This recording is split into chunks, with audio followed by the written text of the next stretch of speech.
The deserts of Arabia have a singular romance about them. As such, they have always attracted explorers and adventurers.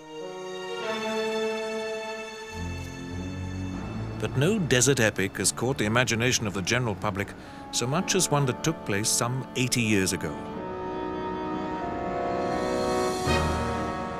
This was at a time when both Europe and the Middle East were engulfed in war.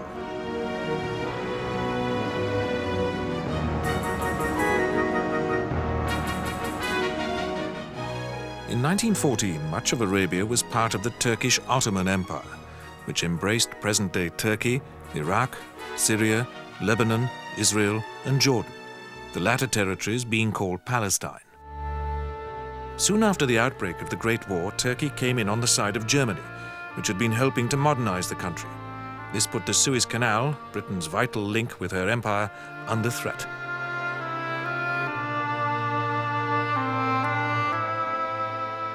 British troops were therefore sent to Egypt to protect the canal, and in January 1915 repulsed an attack on it.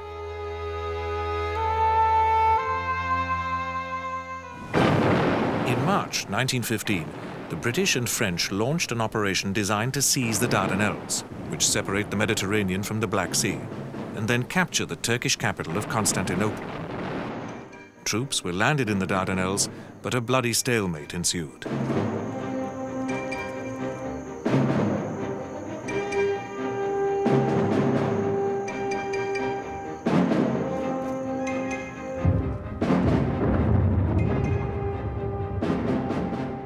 In July 1915, while the campaign in the Dardanelles was at its height, the Sharif of Mecca, Hussein, wrote to the British authorities in Cairo asking for recognition of Arab independence from the Turks.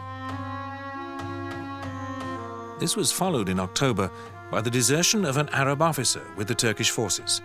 He was brought to Cairo, where he revealed that he was a member of a secret Arab society. If Britain would support Arab independence, this society would stage a revolt against their Turkish masters. The British government agreed to this. In January 1916, the British and the French, having achieved little in the Dardanelles apart from suffering heavy casualties, evacuated their forces.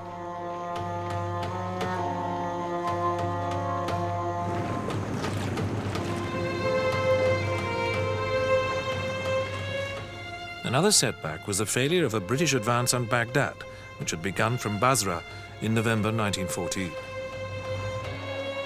Nevertheless, under the direction of Sir Reginald Wingate, governor of Sudan and a noted Arabist, arms were secretly sent across the Red Sea to the Arabs. This enabled Sharif Hussein to initiate the revolt.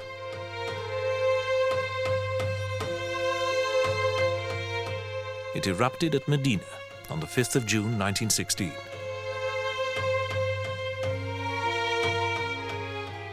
Medina was the terminus of the Hejaz Railway, which had been built by the Germans for the Turks in the 1900s. The Arabs were, however, repulsed by the Turkish garrison. 2 days later, Sharif Hussein declared independence for the Hejaz, the region of Arabia which lay on the Red Sea coast. 2 British warships now bombarded the coast, and seaplanes bombed Turkish positions.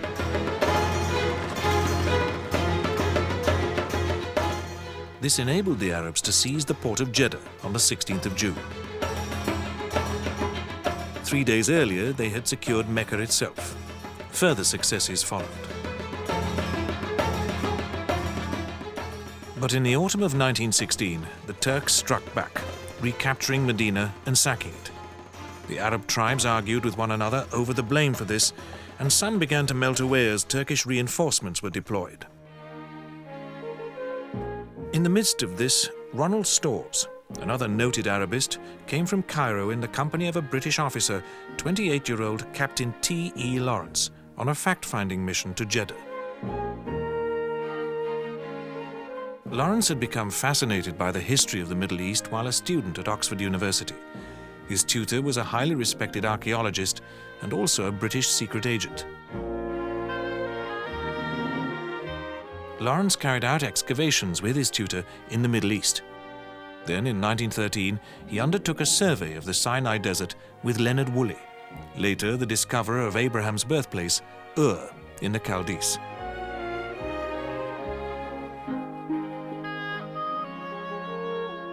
It was thus inevitable that on the outbreak of war, Lawrence should join British military intelligence in Cairo.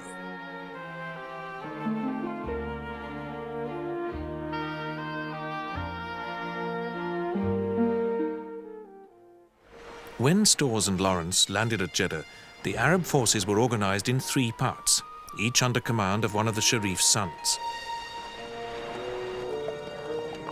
Prince Ali had some 5,000 men, Prince Abdullah 4,000, and Prince Faisal 7,000.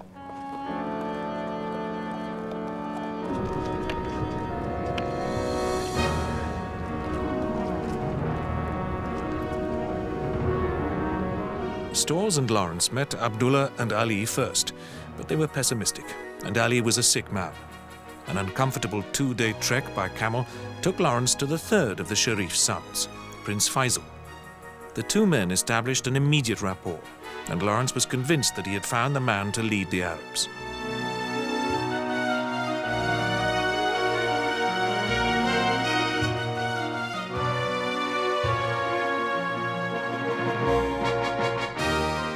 Lawrence and Faisal soon forged a bond, which was to last throughout the remainder of the war.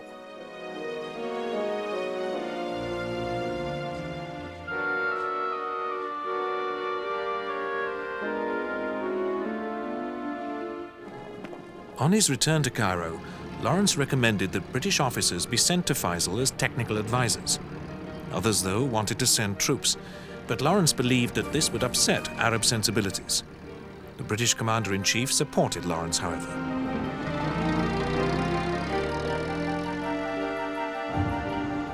The British themselves had, after repulsing a Turkish attack at Rumani in Sinai in early August, begun a slow advance through Palestine.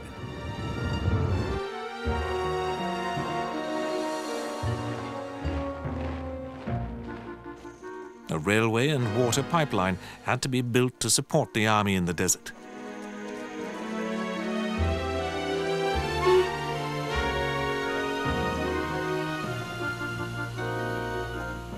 But the effort involved served as a brake on the progress of the advance.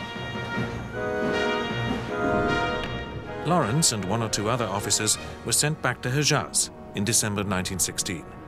They found Faisal under intense Turkish pressure, and the revolt seemed in danger of foundering. Faisal and Lawrence set about instilling a new spirit among the Arabs. They agreed that their first task was to establish a new base further up the coast at Al-Waj.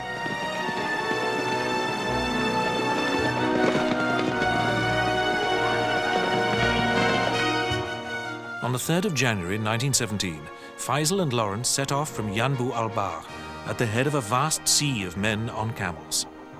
Supported by the Royal Navy, the small Turkish garrison surrendered 3 weeks later, and the Arabs rejoiced in this almost bloodless victory. The French, who were supporting Ali and Abdullah, established a separate base. In Palestine, the British were preparing an attack on the Turkish defenses at Gaza. It was important that these were not strengthened by deploying Turkish troops from the Hejaz. Lawrence therefore worked out a strategy for keeping the Turks tied down through raids on their vital lifeline, the Hejaz Railway.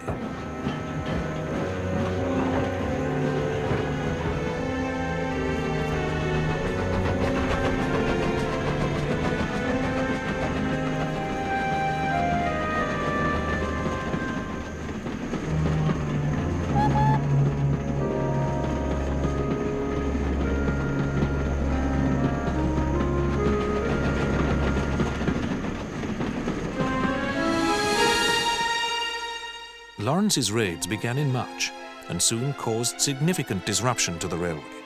But his fertile mind was already working out new, daring schemes. The British forces in Palestine had attacked twice at Gaza, in March and April. On both occasions, however, they had been repulsed. A stalemate now existed, and the prospect of a further advance appeared bleak.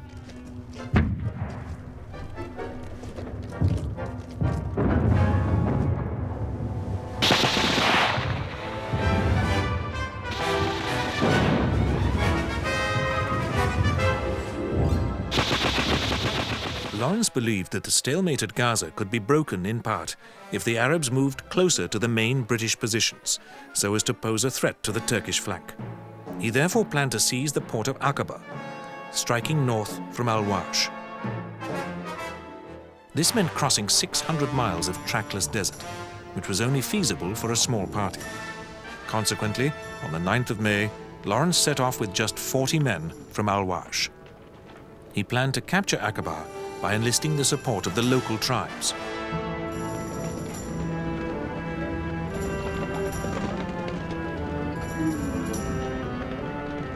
After 3 weeks, they arrived in a tribal area which was under the influence of a sheikh who accompanied Lawrence. Leaving him to begin rallying the tribesmen, Lawrence set off for the Damascus area. His reasons for this were twofold. Firstly, he wanted to test Arab opinion in the region, but he also wished to deceive the Turks into believing that Damascus was the Arab objective.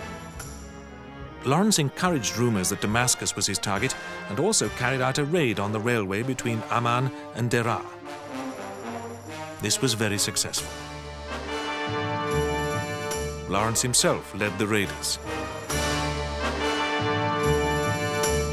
He then rejoined the rest of the force on the escarpment above Aqaba. They then destroyed a Turkish battalion camped there, and on the 6th of July took Aqaba itself. It was a remarkable achievement and confirmed that the Arabs had a positive role to play in the Turkish defeat. Lawrence now returned to Cairo to report his success. By this time, a new British commander, General Sir Edmund Allenby, had arrived. He was impressed and promised Lawrence additional help. More British soldiers were sent to help train the Arabs.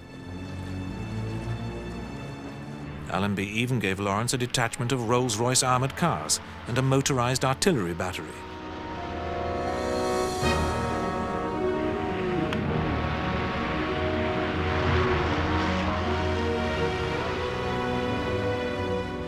With these extra weapons, Lawrence now resumed raids on the Hejaz Railway. For Allenby was now preparing for another attack at Gaza. This was to be launched on the 6th of November. In order to distract the Turks and delay the arrival of reinforcements, Lawrence was to cut the railway in the Yarmouk Gorge west of Deraa on the previous day. This entailed another long desert trek, but Lawrence and the Arabs did it. Unfortunately, their attack on the railway failed, and they were forced to fall back deep into the desert.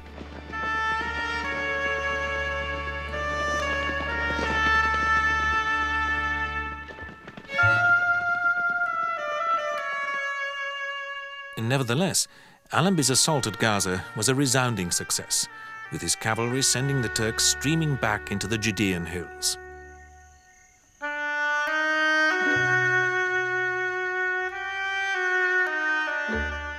In the meantime, Lawrence had his eye on Deraa. He and one companion slipped into the town to spy out the land. They were caught by the Turks, however, and Lawrence suffered brutal treatment, including sexual assault.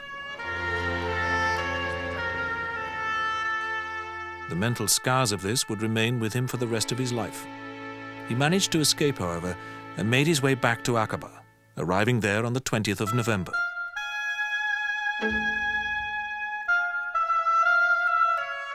Allenby's forces successfully secured their next objective, Jerusalem, in early December. But supply problems were to prevent a further British advance.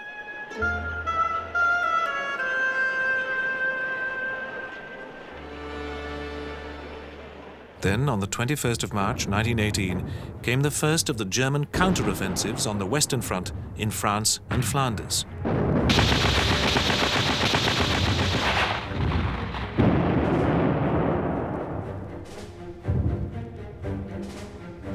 So serious did the situation here become that Allenby was ordered to send troops to France. Not until September 1918 would he be strong enough to resume his advance in Palestine. During this time, Lawrence remained busy. The Turkish garrisons at Medina and elsewhere on the Red Sea coast were totally isolated, and raids on the Hejaz Railway extended to the section which ran east of Aqaba.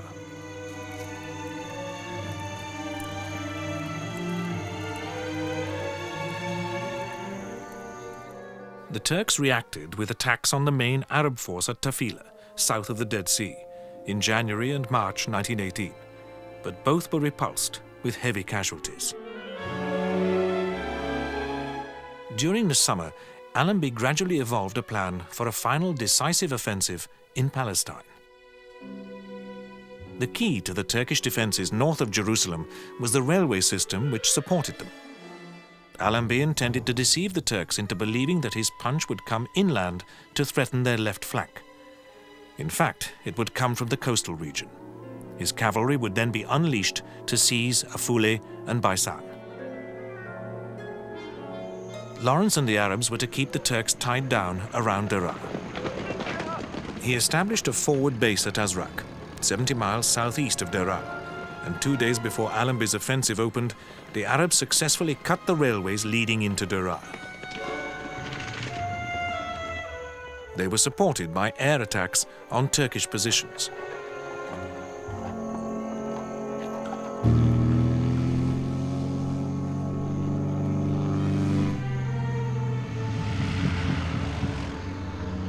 These inflicted much destruction on the Turkish lines of communication.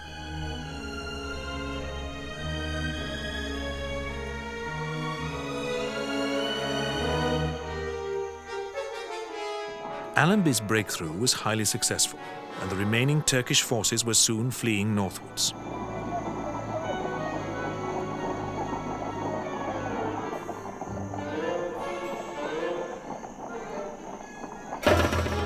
This was a signal for the tribes in the Damascus area to rise. In revenge, and a sign that they were almost at their last gasp, Turkish troops committed horrific atrocities in a village just north of Daraa.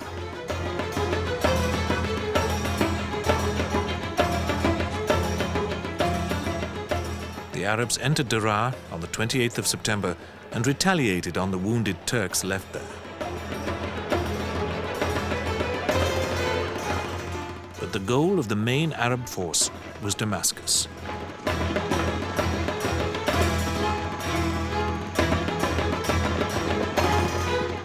Lawrence and the Arabs entered the city on the 1st of October 1918. This was the climax to the Desert Revolt, especially since Damascus was one of the great historical and spiritual centers of the Muslim world.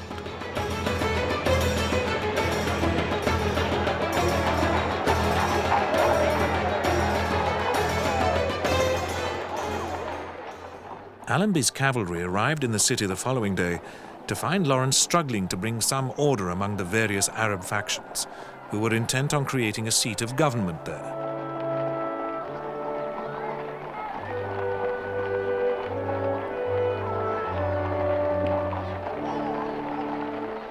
The British were unimpressed by the resultant chaos, and their troops took over the city.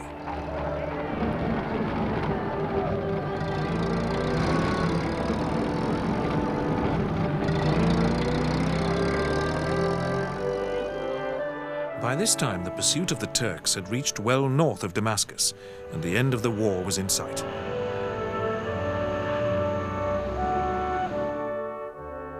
Lawrence, feeling that he had nothing more to offer the Arabs, now left Damascus.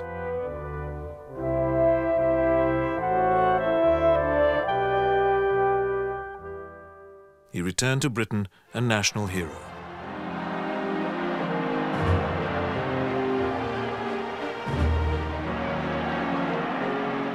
But Lawrence was determined to see that the Allies' wartime promises to the Arabs over the creation of an independent state would be honored. It was in this capacity that he attended the peace conference held by the Allies at Versailles in France.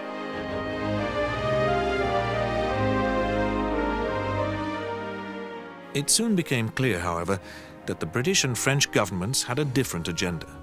Indeed, they had, through a secret deal made in 1916, agreed to partition the Middle East, apart from Arabia, between them. This eventually took the form of a number of League of Nations mandates: Lebanon and Syria for the French, and Palestine, Transjordan, and Iraq for the British. Disillusioned, Lawrence retired to the dreaming spires of Oxford University in order to write his classic book on his experiences, The 7 Pillars of Wisdom. By 1922, he had convinced himself that, having let the Arabs down, he was a sham hero. He therefore sought anonymity, joining the Royal Air Force as a simple aircraftsman under the pseudonym of Ross.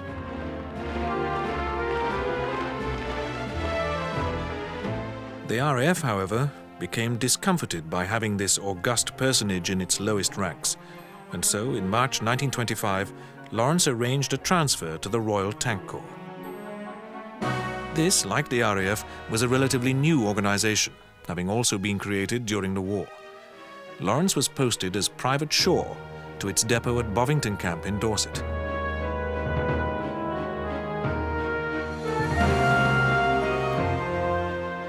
Here he purchased himself a small cottage, which still exists today, on the edge of the tank training area.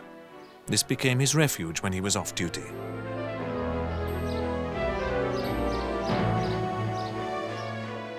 Throughout this time, Lawrence continued to write and to maintain close contact with many of the leading figures of the day, from politicians to literary giants.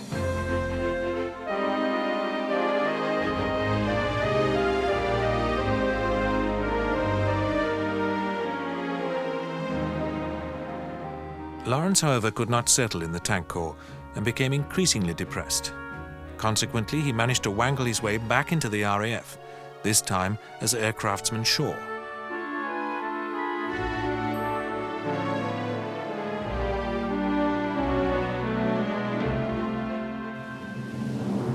He served at the RAF's Officer Cadet Academy at Cranwell.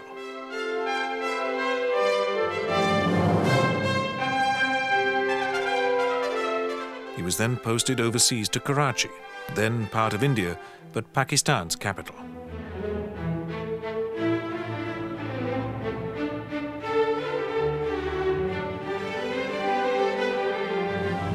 Finally, he served in air-sea rescue launches on the coasts of Britain.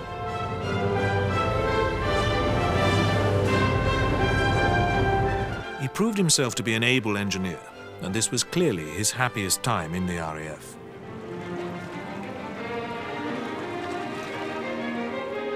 He also bought himself a powerful Brough motorcycle. Lawrence left the RAF in early 1935.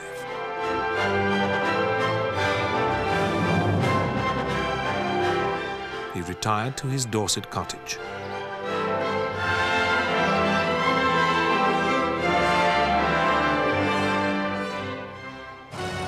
But 3 months later, on the 13th of May, he had a bad smash on his motorcycle on a local road.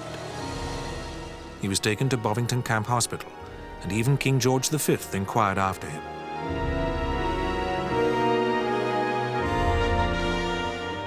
Six days later, Lawrence died of his injuries.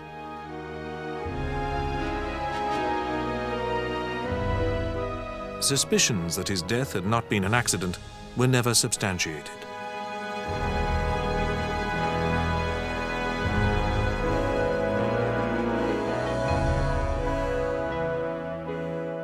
Lawrence was buried in the little churchyard of the nearby village of Morton, in the presence of people from all walks of life who had known him.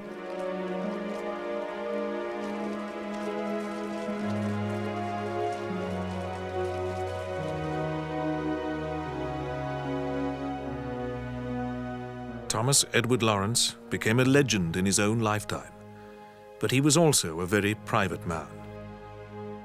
In spite of the hundreds of thousands of words that have been written about him, Lawrence of Arabia remains an enigma.